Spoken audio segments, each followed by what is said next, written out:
Hello friends, welcome back to my YouTube channel. So ನಾನಿವತ್ತು ನಿಮಗೆ ಭುಜನ ಅಟ್ಯಾಚ್ ಮಾಡೋದು ರೆಡಿ ಬ್ಲೌಸ್ ಥರ ಯಾವುದೇ ರೀತಿ ಎಕ್ಸ್ಟ್ರಾ ಬಟ್ಟೆ ಕಾಣಬಾರ್ದು.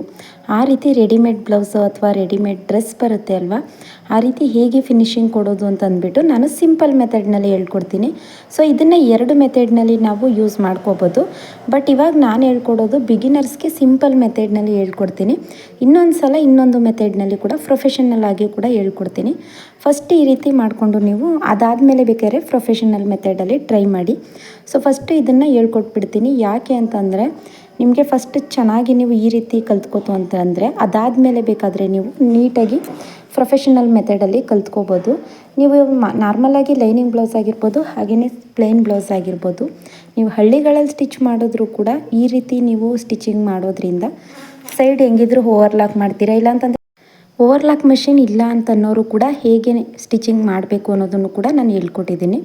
ಸೊ ಇವತ್ತು ನಾನು ನಿಮಗೆ ಭುಜನ ಅಟ್ಯಾಚ್ ಮಾಡೋದು ಹೇಗೆ ಅಂತಂದ್ಬಿಟ್ಟು ತೋರಿಸ್ಕೊಡ್ತೀನಿ. ಫಸ್ಟು ಇದನ್ನು ಸೀದಾ ಇಟ್ಕೊಳ್ಳಿ, ಇದನ್ನು ಕೂಡ ಸೀದಾ ಇಟ್ಕೊಳ್ಳಿ, ಹಾಗೆಯೇ ಇದನ್ನು ಕೂಡ ಸೀದಾ ಇಟ್ಕೊಳ್ಳಿ. ನಾನು ಹೇಳ್ತಾ ಇರೋದು ಅರ್ಥ ಆಗ್ತಾ ಇದೆ ಅಲ್ವಾ?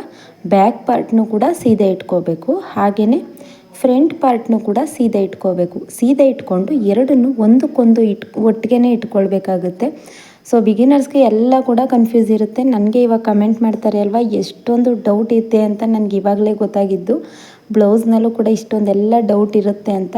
ಸೊ ಅದಕ್ಕೋಸ್ಕರ ಇಷ್ಟೊಂದು ಬಿಡಿಸಿ ನಾನು ನಿಮಗೆ ಹೇಳ್ಕೊಡ್ತಾ ಇರೋದು. ಸೊ ಎರಡನ್ನೂ ಕೂಡ ನೀಟಾಗಿ ಸೀದಾ ಇಟ್ಕೊಳ್ಳಿ. ಯಾಕಂತಂದರೆ ಇದು ಕರೆಂಟ್ ಹೊಂಟೋಯ್ತು, ಹಾಗಾಗಿ ನಾನು ದಾರನ ಹಾಕೋತಾ ಇದ್ದೀನಿ.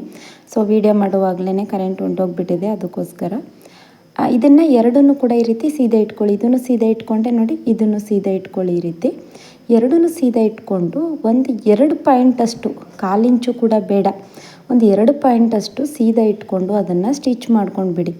ಸೊ ಈ ರೀತಿ ಸ್ಟಿಚ್ ಮಾಡಿಕೊಂಡು ಅದನ್ನು ಉಲ್ಟಾ ತಿರುಗಿಸ್ತು ಅಂತಂದರೆ ನಿಮಗೆ ಎಷ್ಟು ನೀಟ್ ಫಿನಿಶಿಂಗ್ ಬಂದಿರುತ್ತೆ ಅಂತ ಅಂದ್ಬಿಟ್ಟು ನೀವೇ ನೋಡಿ ಗೊತ್ತಾಗುತ್ತೆ. ಸೊ ನಾನು ಹೇಳಿದೆ ಅಲ್ವಾ, 1/4 ಇಂಚಷ್ಟೇನು ಬೇಡ, ಒಂದು 2 ಪಾಯಿಂಟಷ್ಟು ಎರಡನ್ನೂ ಜಾಯಿಂಟ್ ಮಾಡಿ ಈ ರೀತಿ ಇಟ್ಕೊಂಡ್ರಿ.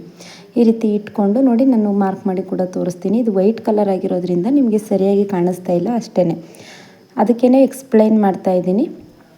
ನೋಡಿ, ಈ ರೀತಿ ಓಪನ್ ಮಾಡಿಕೊಂಡ್ರೆ ಎರಡೂ ಕೂಡ ಒಂದು ಸ್ವಲ್ಪನೂ ಕೂಡ ಎಕ್ಸ್ಟ್ರಾ ಬಟ್ಟೆ ಅನ್ನೋದು ಕಾಣಿಸೋದಿಲ್ಲ, ನೀಟಾಗಿ ಫಿನಿಶಿಂಗ್ ಕಾಣಿಸುತ್ತೆ. ಸೊ ಅದಕ್ಕೋಸ್ಕರನೇ ಹೇಳಿದ್ದು. ಈ ರೀತಿ ನೀಟಾಗಿ ಫಿನಿಶಿಂಗ್ ಬರಬೇಕು ಅಂದರೆ ನೀವು ಈ ಮೆಥಡ್ನ ಯೂಸ್ ಮಾಡ್ಕೊಳ್ಳಿ. ಅದಾದಮೇಲೆ ಇದನ್ನು ಈ ರೀತಿ ಇಟ್ಕೊಂಡು ನಾರ್ಮಲಾಗಿ ನಾವು 1/2 ಇಂಚು ಜಾಯಿಂಟ್ ಮಾಡ್ತೀವಿ ಅಲ್ವಾ, ಆ ರೀತಿ ಜಾಯಿಂಟ್ ಮಾಡ್ಕೊಳ್ಳಿ ಅಷ್ಟೇ. ನೀವು ಕಟಿಂಗ್ ಮಾಡುವಾಗಲೇ ಒಂದು 1/4 ಇಂಚಷ್ಟು ಎಕ್ಸ್ಟ್ರಾ ಬಿಟ್ಬಿಡಿ. ಫಸ್ಟು ಭುಜ ಅಟ್ಯಾಚ್ ಮಾಡೋದಕ್ಕೆ ಕಟಿಂಗ್ ಮಾಡುವಾಗಲೇ ಒಂದು 1/4 ಇಂಚಷ್ಟು ಎಕ್ಸ್ಟ್ರಾ ಬಿಟ್ಬಿಟ್ರೆ ನಿಮಗೆ ಈ ರೀತಿ ಅಟ್ಯಾಚ್ ಮಾಡೋದಕ್ಕೆ ಈಸಿ ಆಗುತ್ತೆ.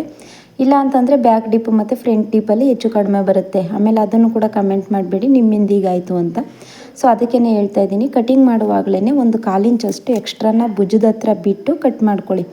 ನೋಡಿದ್ರಲ್ವ ಎಷ್ಟು ನೀಟಾಗಿ ಫಿನಿಶಿಂಗ್ ಬಂದಿದೆ ಅಂತಂದ್ಬಿಟ್ಟು.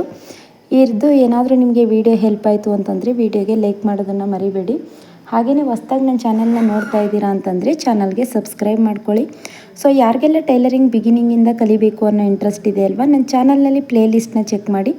ಸೊ ನಾನು ಬಿಗಿನಿಂಗಿಂದ ಅದನ್ನು ಹೇಳ್ಕೊಟ್ಟಿದ್ದೀನಿ. ಇದನ್ನು ಬೇಕು ಅಂತಂದರೆ ಈ ರೀತಿ ಫೋಲ್ಡಿಂಗ್ ಮಾಡಿಬಿಟ್ಟು ಪೈಪಿಂಗ್ ಸೈಡ್ ಸ್ಟಿಚಿಂಗ್ ಹಾಕ್ಬಿಟ್ರೆ ಸರಿ ಹೋಗುತ್ತೆ. ಅದು ಪೈಪಿಂಗ್ ಸೈಡು ಸ್ಟಿಚ್ ಮಾಡಿಬಿಡಿ ಅಷ್ಟೇ.